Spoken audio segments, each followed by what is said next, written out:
সন্দীপ আর আপনারা আমাকে দেখছেন সন্দীপ ইউটিউব চ্যানেলে। তো আজকে একটা স্পেশাল ডেনড্রোবিয়াম নিয়ে আমি ভিডিওটা করব। তো সেই স্পেশাল ডেনড্রোবিয়ামটা একটা নর্মাল ডেনড্রোবিয়াম, কিন্তু তার স্পেশালিটি হচ্ছে সেটা একটু রেয়ার ভ্যারাইটি। আর তার পরিচর্যা নিয়ে এবং ডেনড্রোবিয়াম স্পিসিসের ফুল কিভাবে বেশি করে আনা যায় বা ডেনড্রোবিয়াম স্পিসিসের কীভাবে কেয়ার করলে আমরা সঠিক পরিচর্যা করতে পারবো এবং গাছ ঠিকঠাকভাবে বেড়ে উঠবে এবং ফুল হবে। তো সে নিয়ে আজকের আলোচনা। তো চলুন শুরু করি। তো এইটা হচ্ছে আমার ডেনড্রোবিয়ামের অ্যাফাইলাম, এবং অ্যাফাইলামের মধ্যেও কিন্তু এটা রেয়ার। এটা হচ্ছে অ্যাফাইলামের আলবা। তো এই যে গাছটা দেখছেন সেটা হচ্ছে, এটা আইডিটা হচ্ছে ডেনড্রোবিয়াম অ্যাফাইলামের আলবা। আর এই অ্যাফাইলাম আলবা কিন্তু আমাদের রেয়ার গাছ একটা। তো এটা পুরোটাই সাদা ফুল, দেখতেই পাচ্ছেন। তো পুরো গাছ ভরেই ফুল এসছে। তো আরও কিছু কুড়ি ছিল, কিন্তু সেটা যে মানে ক্লাইমেটের কারণে এখানে মানে ঠিকঠাক করে যদি দেখেন যে এখানে বার্ড আসছিল, কিন্তু এখানে বার্ড আসতে গিয়েও কিন্তু এটা টেম্পারেচারের মানে ফ্ল্যাকচুয়েশনের জন্য কিন্তু ঠিকঠাক করে বার্ডগুলো কিন্তু পুরোপুরি বেরোতে পারেনি। তো এরকম কিছু কারণ আপনাদের সামনে বলবো। সেটা হচ্ছে যে এই সমস্ত যে ডেনড্রোবিয়াম, এই ডেনড্রোবিয়ামগুলো কিন্তু হিউমিডিটি মানে কনসিস্টেন্সি দরকার হয়। হিউমিডিটি যদি টানা ভালোভাবে যদি হিউমিডিটি পেয়ে থাকে এই গাছগুলো, তাহলে কিন্তু এদের ফুল ফুটতে খুব সহজ হয় এবং খুব ভালো করে ফুল ফোটে। প্রথম একটা কথা সেটা হচ্ছে হিউমিডিটি। হিউমিডিটি কিন্তু মানে একবার হিউমিডিটি আছে 50, আর একবার হিউমিডিটি আছে 80, আর একবার হিউমিডিটি আছে যদি 20, এরকম যদি ফ্ল্যাকচুয়েশন হয় তাহলে কিন্তু ডেনড্রোবিয়ামের স্পিসিসের ক্ষেত্রে ফুল ফুটতে কিন্তু সমস্যা হয়। মানে এটা আমি লক্ষ্য করেছি। তো এটা গেল।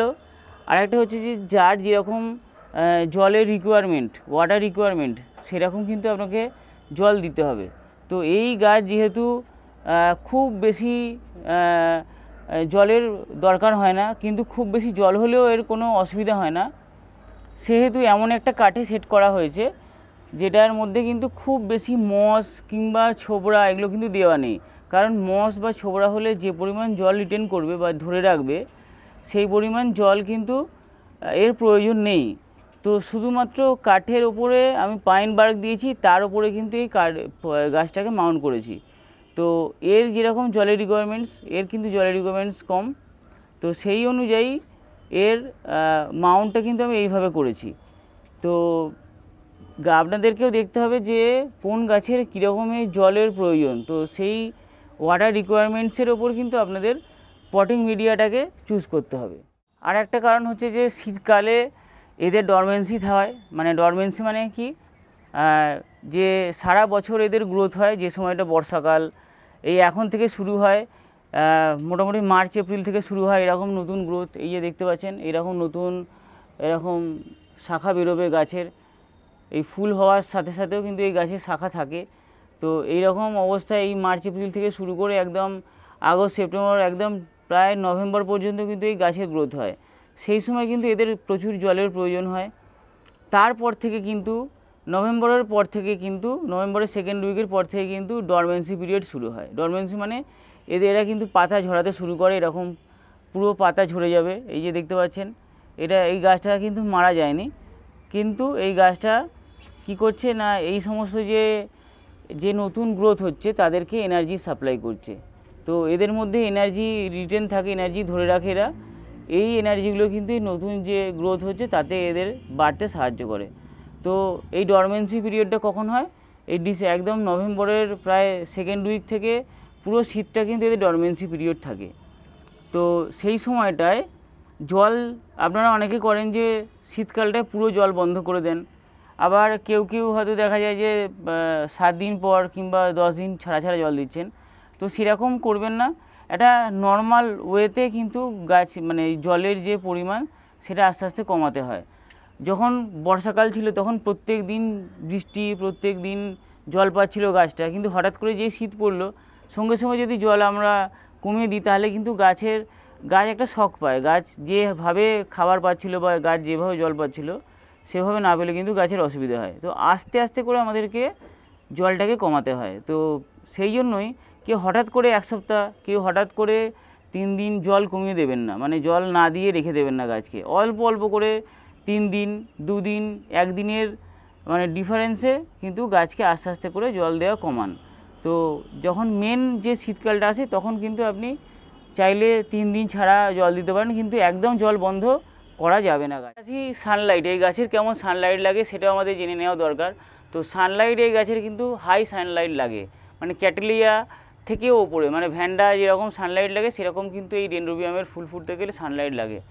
তো এমন সানলাইট লাগবে যাতে গাছের কোনো ক্ষতি না হয়, কিন্তু ম্যাক্সিমাম সানলাইটটা লাগে। সেরকম করে রাখতে গেলে কিন্তু আমাদের যে শেড, আমরা যে শেডটা করছি যদি 12 ফুট উঁচু হয় কিংবা 10 ফুট উঁচু হয়, সেখানে কিন্তু এই গাছগুলোকে একটু ওপরের দিকে রাখতে হবে। কোথায় কতটা ওপরে রাখতে হবে? একদম টপ থেকে কিন্তু নিচে অন্তত মানে 4 ফুট নিচে পর্যন্ত কিন্তু রাখতে হবে।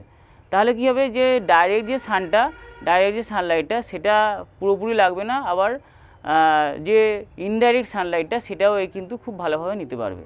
এবার আসি একটা গুরুত্বপূর্ণ বিষয়, সেটা হচ্ছে ফার্টিলাইজার কেমন দেবেন।